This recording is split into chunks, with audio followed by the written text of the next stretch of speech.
Does ChatGPT generated text hurt your SEO? That's kind of a loaded question, but in this video, we're going to go over a lot of different things. We're going to answer that question, recommendations, stuff like that.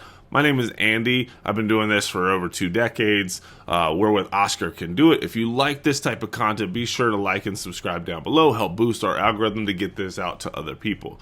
But let's get into it. So in a big, broad answer, yes and no. Can ChatGPT generated text hurt your SEO? Google came out right and said that they're going to reward high quality content. So high quality content, no matter how it's produced. So that could mean this article right here shows this, and I'll put the link down in the description.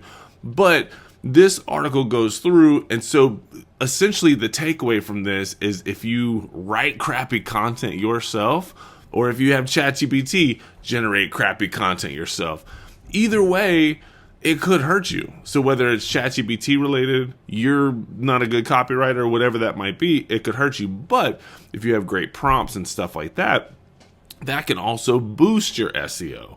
So it really, you gotta concentrate on high quality content. That's the goal here. So can it hurt you? Yes. Can it be beneficial? Yes. But there's a lot more to SEO that you need to do than just ChatGPT generated content, because the content alone isn't gonna help you rank. You gotta do all the things with SEO. So I'm gonna give you an example. So this blog post right here, this is one recreated, but what you want to consider is when you're doing blog posts, think about, Google is the top ranked search engine in the world. YouTube is the second ranked search engine in the world. So what we do is we go and we create a video just like this one right here, and we're going to create a blog post about this one. But what we do is we take the transcripts from here, and we go into Claude, because Claude's my of choice. I like using Claude. But Claude basically can take that transcript.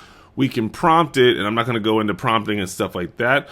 But what we can do is take the transcripts and make a big prompt and say, hey, go write an outline for this blog. If you were to write a blog article about this video, let's create an outline. Have it go create an outline, give it the keywords, stuff like that, because you still got to have the SEO features in there. So like over here, the focus keyword, we wanted the focus keyword, how to integrate ChatGPT into WordPress.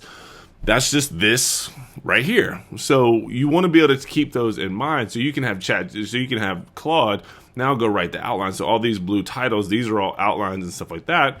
And then we have it go write the blog post. But kind of a catch to that is, and I'm getting to a point, the catch to that is I told it to write just like I talk. So it takes the transcripts, how I talk and stuff like that, and it actually goes and actually like writes it how I talk.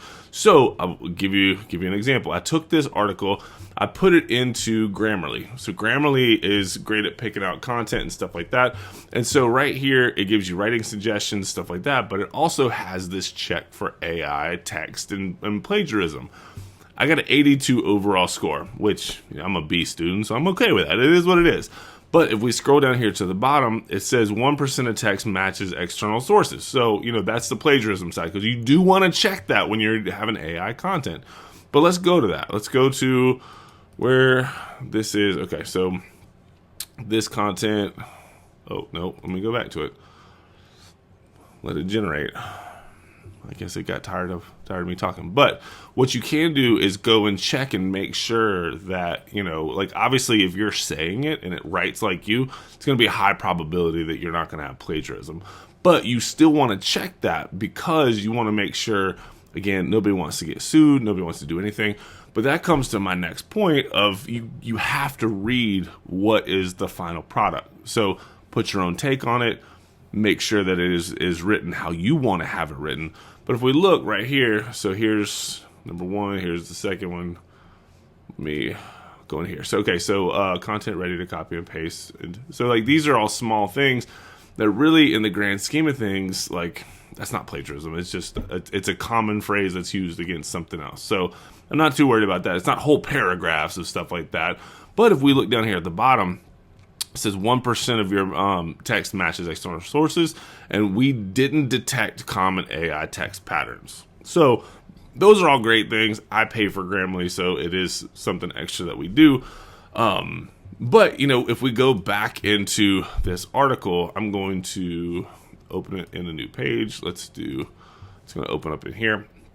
So one of the things that you also need to consider when you're writing these, you also have to have those other external, not external, but those other SEO sources in here. So if you use Chrome, this is, my browser of choice, but if you download the detailed SEO extension up here, you can click on this and you can see, okay, cool, green light. This stayed within SEO parameters. 160 characters is usually your description.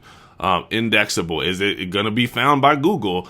So like all these things right here, so cool. Like so far so good. Everything's looking good. And if we go under headings right here, so this is actually an H1 tag. This should be. If it's not, I'm going to be pissed. But one way to check that is you can actually right click and like what I just did, just click inspect.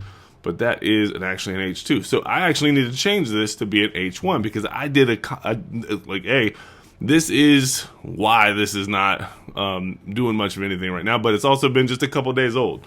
So I'm going to change this to an H1 tag. So I'm learning some stuff as I'm going through this with you.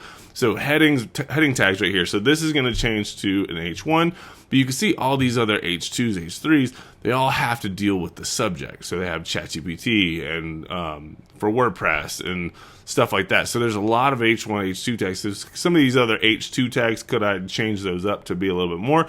You want to diversify and stuff like that. So overall, are there things I could work on? Yeah, because this is a constant. You're going to be constantly working on stuff. Let's go over here to links.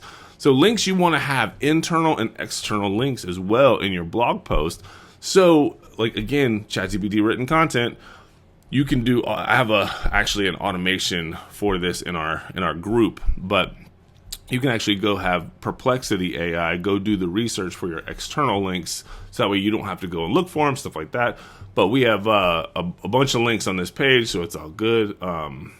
And we obviously have a bunch of images and stuff like that because you want to be able to have an image. So if we hover over top of this image right here, we inspect it, you can see that the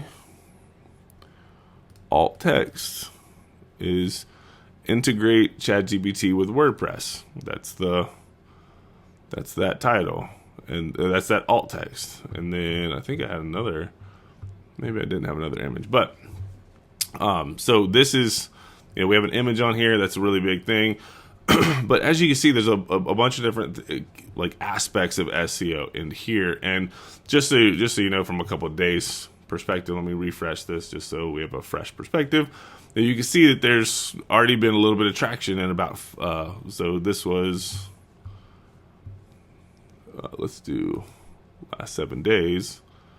So like the last couple of days, this is kind of showing up with a little bit of search traffic and stuff like that. So starting from nothing and going to something. If we go into SEMrush, there's some basic statistics and stuff like that. Obviously, this is a brand new site. We are actually going to be ranking this site, and I'm going to be documenting the whole way. But another good article is actually this one, and I'll put this one into the blog post and into the link down below. This one, it goes into a little more of the statistics. SEMrush is a great resource for, some of the statistics and stuff like that. But you can see they did some surveys, they did content and stuff like that. So, overall, is ChatGPT generating content going to hurt you? It could. You just need to make sure you don't do those cardinal sins of not reading the content to make sure it doesn't hallucinate. But also take the time to make sure the content is going to be accurate in your tone of voice and actually for the users, because you want content that users are actually going to engage with. That's the biggest takeaway out of this whole thing. Again, my name is Andy. If you like this type of content, we have a group called join.oscarcandoit.com. You can see we have a bunch of different things happening. In about 6 hours, we have website help. So you have a WordPress website. We do free help as long as you become a member. We have Zoom calls and stuff like that. So if you are interested in this type of content, be sure to like and subscribe down below. But also come join our group at join.oscarcandoit.com, and we'll see y'all on the next video.